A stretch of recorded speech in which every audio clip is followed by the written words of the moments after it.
A high-powered rifle bullet shattered the cabin's ancient rafters, showering Thomas with splintered pine as he frantically pried open the hidden iron flue.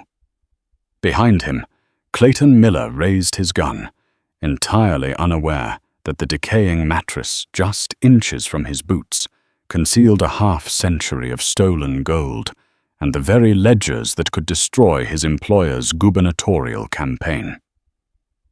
Handing over the steel lockbox meant Thomas's immediate execution in this freezing wilderness. Hugging the dangerous inheritance to his chest, Thomas gripped an iron crowbar and lunged at the barrel, betting his life on a single desperate strike. Thomas Holloway was a man accustomed to isolation, but the kind of isolation that comes with a warm cup of coffee and a locked apartment door, not the brutal, unforgiving solitude of the Bitterroot Mountains in late November. He was 34, a freelance location scout for independent films, tasked with finding rugged, untouched landscapes for an upcoming survival thriller. He had found his rugged landscape all right, and it was going to kill him. It started with a simple miscalculation.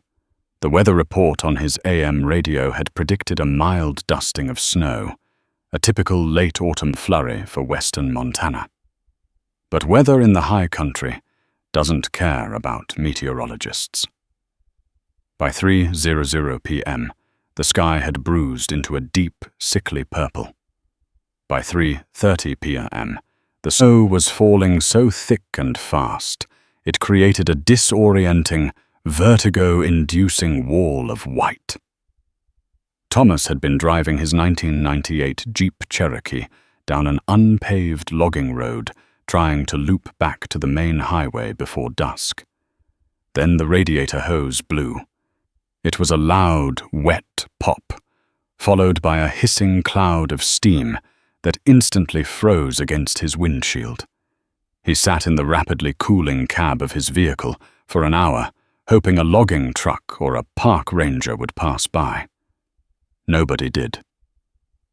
As the temperature plummeted toward 0 degrees Fahrenheit, Thomas realized the terrifying reality of his situation. He had no cell service, half a bottle of water, a lighter, and a thin canvas jacket meant for a brisk autumn walk, not a blizzard. Staying in the metal tomb of his Jeep meant freezing to death by midnight. His only option was to walk back the way he came and pray he found shelter. He stepped out into the storm, and the wind immediately punched the breath from his lungs. The cold wasn't just a temperature. It was a physical entity biting into his cheeks and turning his fingers numb within minutes. Thomas trudged through snow that was already knee-deep. Every step was an exhausting battle against the drifts. 1 mile, 2 miles, the world was reduced to a swirling, chaotic vortex of white. He lost the logging road completely. His mind began to play cruel tricks on him. He saw warm lights flickering in the distance, only to realize they were just the moonlight catching the snow. His legs felt like lead pillars. His heart hammered against his ribs like a trapped bird, and a dangerous, warm drowsiness began to creep into his mind. "Just lay down for a minute," his brain whispered. "Just close your eyes." Hypothermia was setting in. He stumbled over a buried root and collapsed face first into a snowbank. He didn't want to get up. It was so peaceful down there. But as he turned his head to take one last fading look at the world, a break in the wind revealed a sharp, unnatural angle in the tree line just 50 yards away. It wasn't a rock formation. It was a roof line. Adrenaline, sharp and desperate, flooded his system. Thomas forced himself onto his hands and knees, crawling through the powder like a wounded animal. As he drew closer, the silhouette materialized into a small, dilapidated log cabin, heavily camouflaged by decades of overgrowth and snow. It sagged heavily to one side, the timber black with rot and age. There were no tracks leading to it, no smoke curling from the chimney. He reached the front porch, the rotten wood groaning under his weight, and threw his shoulder against the heavy oak door. It didn't budge. The lock was rusted solid into the hasp. Desperation stripping away all caution, Thomas stumbled toward a small, grimy window to the right of the door. He wrapped his frozen hand in the sleeve of his canvas jacket, grabbed a heavy piece of loose firewood from the porch, and smashed it into the pane. The glass shattered with a sharp, echoing crack that seemed deafening in the isolated wilderness. He reached carefully through the jagged teeth of the broken window, unlatched it, and hoisted himself inside, collapsing onto the dusty floorboards in a heap of shivering, gasping exhaustion. It was freezing inside, but the howling wind was immediately cut off. The silence of the cabin was heavy and oppressive, smelling of dry rot, ancient pine resin, and something else. A stale, metallic tang of undisturbed history. Thomas lay on the floor for 10 minutes, just breathing, feeling the agonizing pins and needles of blood, trying to return to his extremities. When he finally gathered the strength to stand, he flicked his silver Zippo lighter. The small dancing orange flame pushed back the darkness, revealing a room that looked as though it had been holding its breath for half a century. The cabin was a time capsule. A thick layer of grey dust coated everything. In the corner sat a rusty iron bed frame with a decaying, moth-eaten mattress. A wooden table stood in the center of the room, flanked by 2 chairs.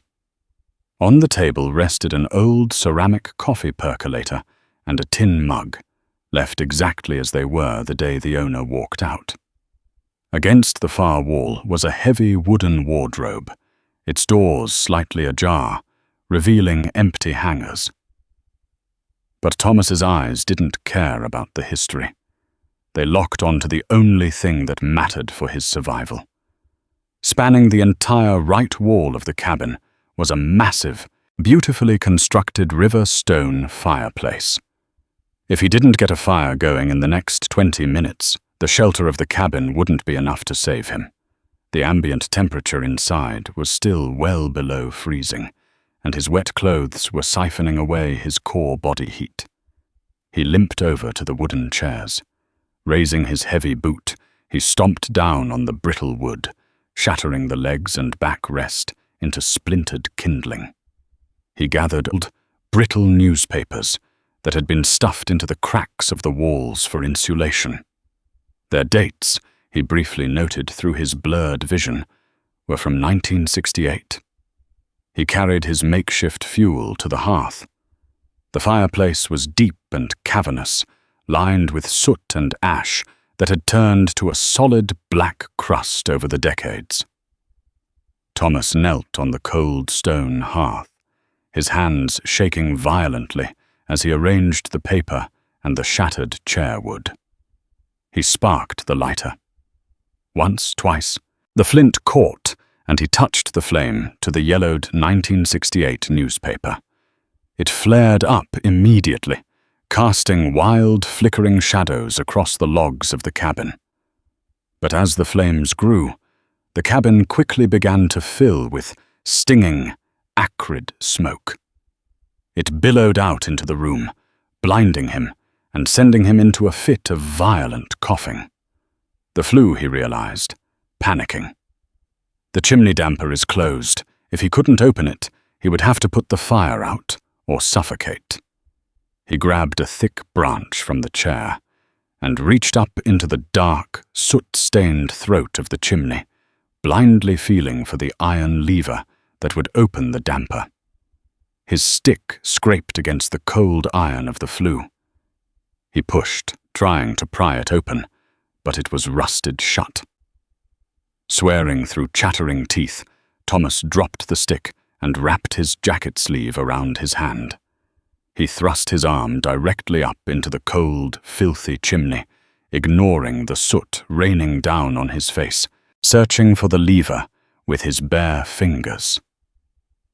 He felt the rough iron plate of the damper. He slid his hand along the edge, looking for the catch. Instead, his fingers brushed against something else. Something that didn't belong in a chimney. About 2 feet up, hidden on a narrow stone ledge just behind the iron damper, his fingers snagged on a thick canvas strap. It wasn't part of the fireplace. It was something deliberately wedged into the masonry. Thomas pulled on it. It didn't move. He grabbed it with both hands, bracing his boots against the hearth, and yanked with all the desperate strength he had left. With a sickening scrape of metal against stone, a heavy, brick-sized object dislodged from the hidden shelf. It tumbled down the chimney shaft, slamming into the iron grate, nearly crushing his hand, and landed with a heavy, dead thud directly in the center of his struggling fire.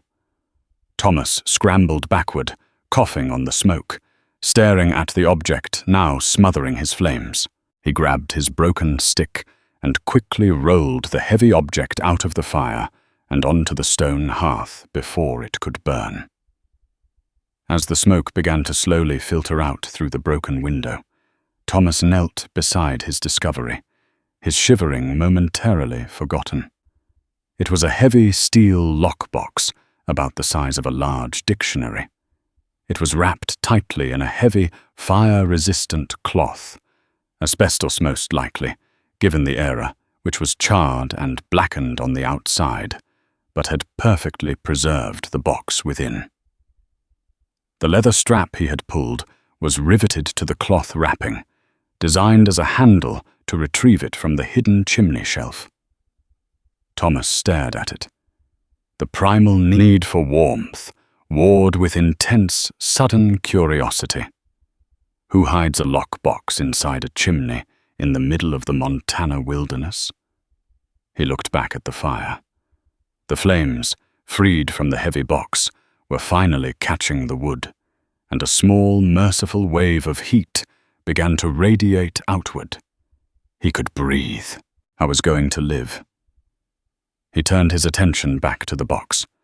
The steel was pitted with rust, and a heavy brass padlock secured the latch. Thomas wasn't about to leave it closed. He went to the kitchen area, rummaged through a rusted toolbox sitting under the counter, and found a heavy iron crowbar. Sitting cross-legged in front of the warming fire, he wedged the curved end of the crowbar under the brass padlock. He threw his weight into it. The old brass groaned, fought for a moment, and then snapped with a sharp ping. Thomas pulled the lock away, his heart pounding in his chest. He threw back the latch and slowly opened the lid. The hinges screamed in protest. Inside, a wave of distinct musty air wafted up, the smell of old paper, leather, and enclosed spaces. The box was packed to the brim. Lying on top was a stack of United States currency. But it wasn't modern money. They were large, crisp bills bundled tightly with dry, rotted rubber bands that snapped as soon as Thomas touched them. He picked up one of the bills, holding it near the firelight. It was a $100 bill, but the seal was bright red, not green. A red seal United States note, Thomas thought, his mind racing. He knew a bit about antiques from his film Prop days. These hadn't been printed since the 1960s. He quickly counted the first bundle. $10,000. He lifted it, revealing 5 more bundles underneath. 60,000 in pristine, untraceable, vintage currency. In today's money, the collector value alone would be staggering. But it wasn't the money that made Thomas's blood run cold. It was what lay beneath the cash. Underneath the bundles of hundreds was a heavy, dull yellow ingot. A gold bar, roughly the size of a modern smartphone, stamped with a serial number and a crude assayer's mark. Next to it were 3 more, easily 20 pelotons of solid gold. "What the hell is this?" Thomas whispered aloud to the empty room, the sound of his own voice startling him. Bank robbers? A D.B. Cooper situation? Cooper. He pushed the gold aside. At the very bottom of the box, resting on a bed of velvet, was a small leather-bound journal and a thick manila envelope sealed with wax. Thomas wiped his dirty, soot-stained hands on his jeans. He carefully lifted the envelope. The paper was brittle, yellowed with age. Written across the front, in elegant, looping cursive ink, were 3 words: "For Beatrice Wright." Thomas carefully broke the wax seal and slid out a stack of letters. The paper felt fragile, almost like dead leaves. He unfolded the top letter and leaned closer to the fire to read the faded blue ink. December 4th, 1968. My dearest Beatrice, if you are reading this, it means I never made it to Spokane. And it means he finally found me. I told you once that the money from the First National Trust was gone, lost in the bureaucratic nightmare of my father's passing. I lied. I had to lie to keep you safe from him. I didn't lose the inheritance. I stole it back. The man who orchestrated the theft of our family's estate, his estate wasn't some faceless banker. B. It was Deputy Sheriff Samuel Dempsey. He used his badge to forge the foreclosure on the Valley Ranch, and he thought he left me with nothing. He thought I was just a stupid kid. Thomas stopped reading, his eyes wide. He knew the name Dempsey. Anyone who had spent time in this part of Montana knew the name. The Dempsey family owned half the commercial real estate in the county. Samuel Dempsey hadn't just been a deputy sheriff in the 60s. He had gone on to become a state senator, a local legend, a pillar of the community. Clears throat. Thomas swallowed hard and kept reading. I broke into Dempsey's private safe at the precinct last night. I took back what he stole from us, and then some. The gold, the cash, it's all here. But he saw me, B. He saw my face as I was leaving the station. I've been running for 2 days, pushing deep into the bitter root. The snow is falling heavily now, covering my tracks. But I know he's out there. He has dogs. He has men who will do whatever he asks. I found an old trapper's cabin near the ridge. I am hiding the box in the chimney structure. If I survive the night, I will come for you, and we will disappear to Canada just like we promised. If I don't, Dempsey must never find this. The journal in this box contains every date, every bribe, and every illicit property transfer Dempsey executed over the last decade. It's enough to send him to federal prison for the rest of his life. Do not trust the local police. Do not trust anyone with a badge in this county. Take this to the FBI in Seattle. I love you, B. I am so cold, but thinking of you keeps me warm. Forever yours, Arthur Pendleton. Thomas slowly lowered the letter. The roar of the blizzard outside seemed to fade, replaced by a deafening, terrifying silence inside his own head. This wasn't just a lost treasure. This was a murder motive. Arthur Pendleton had clearly never made it to Spokane. He had hidden this box in 1968, and 50 years later, it was still here, which meant Arthur had likely died in this very forest. Maybe to the elements. Or maybe Deputy Sheriff Samuel Dempsey had caught up with him, killed him in the snow, and never managed to find the box hidden up the dark, soot-filled chimney. Thomas looked down at the leather journal at the bottom of the box. He picked it up and flipped through the pages. It was filled with meticulous, handwritten ledgers, names, dates, amounts. A blueprint of political corruption and theft that had built one of the most powerful political dynasties in the state of Montana. Senator Samuel Dempsey had passed away a few years ago, Thomas recalled from a news article he'd seen while researching the area. But his son, William Dempsey, was currently running for governor. The Dempsey family empire was still very much alive, funded entirely by the blood and theft documented in Thomas's freezing hands. Suddenly, the wind outside shifted. Thomas froze. Over the howling gale, he heard a sound that made his stomach drop. It was faint, muffled by the snow and the thick log walls, but it was unmistakable.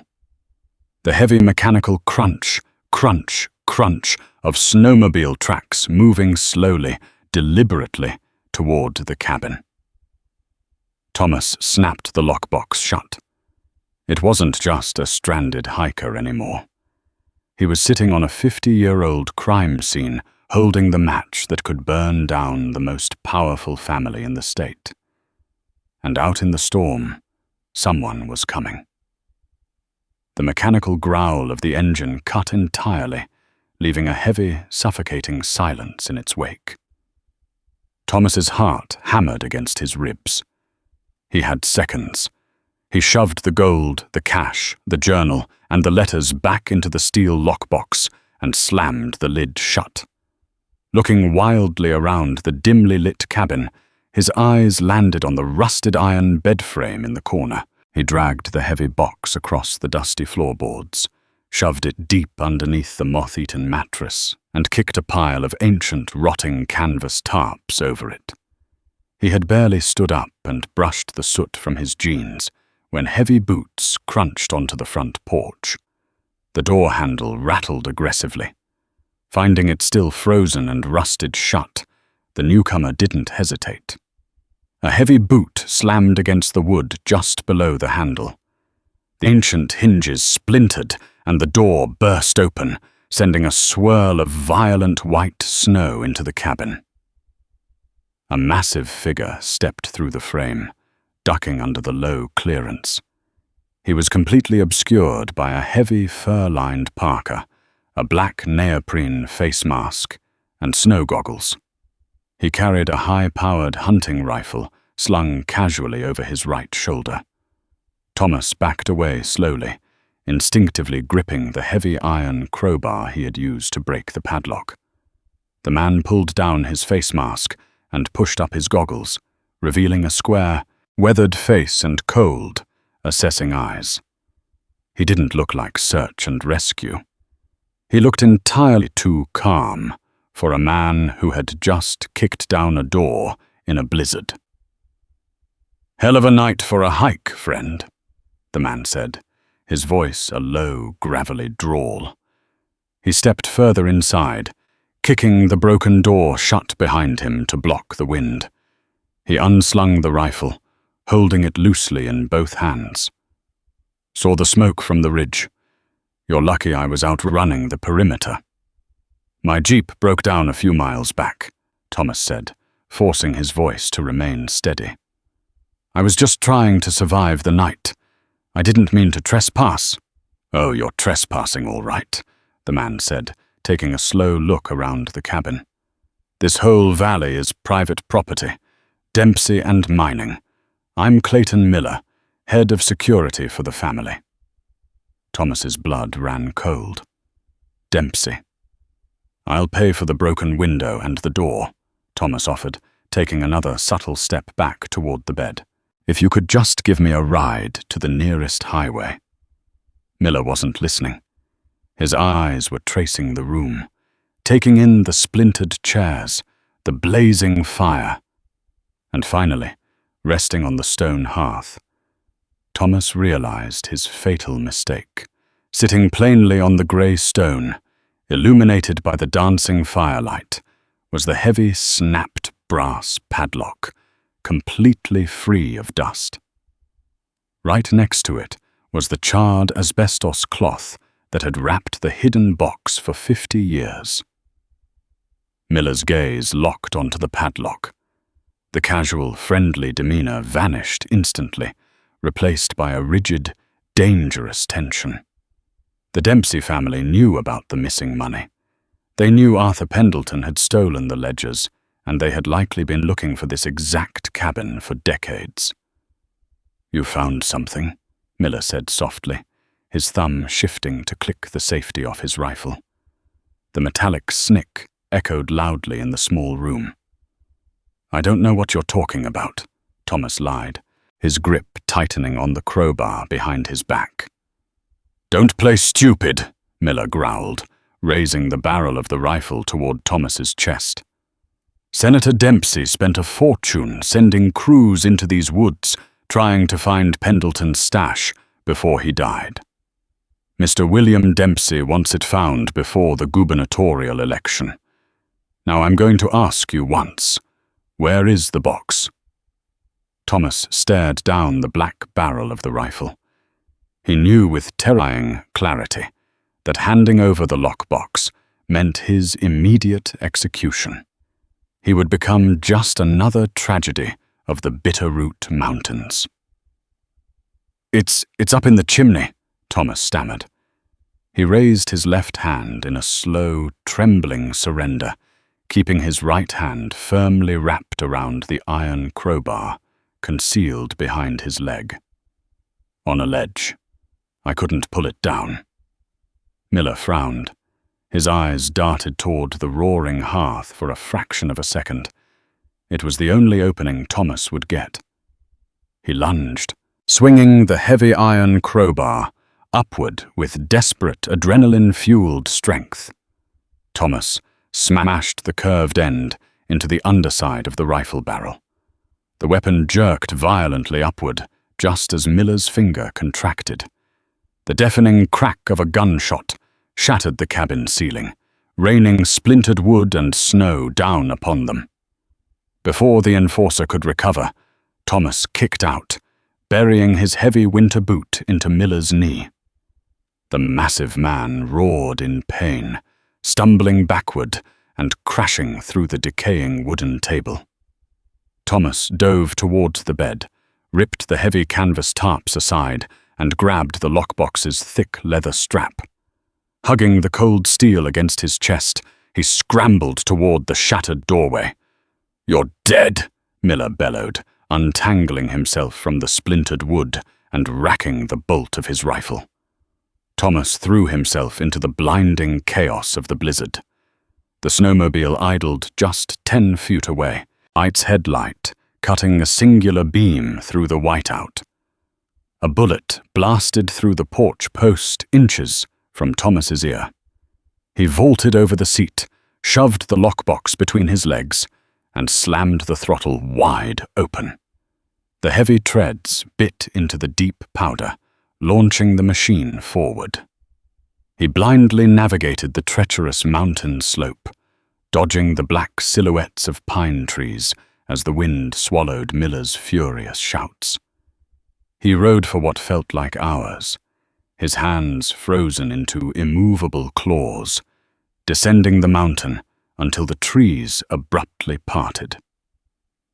The blinding headlights of a long-haul semi-truck blasted through the storm. Thomas had found Interstate 90.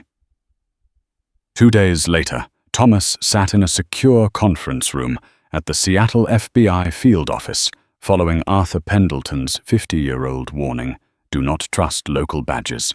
Across the table, a senior federal prosecutor carefully turned the brittle pages of the ledger. "This is a road map of extortion and illegal land seizures," the agent breathed, eyes wide. "William Dempsey's gubernatorial campaign is funded by shell companies listed right here. We're dispatching federal marshals to the Dempsey estate immediately." 3 weeks later, William Dempsey's arrest dominated national headlines, but Thomas was a state away, standing in a quiet, assisted living facility in Spokane, Washington. He knocked on room 204 and found Beatrice Wright sitting by a sunlit window. Her sharp blue eyes looked up curiously.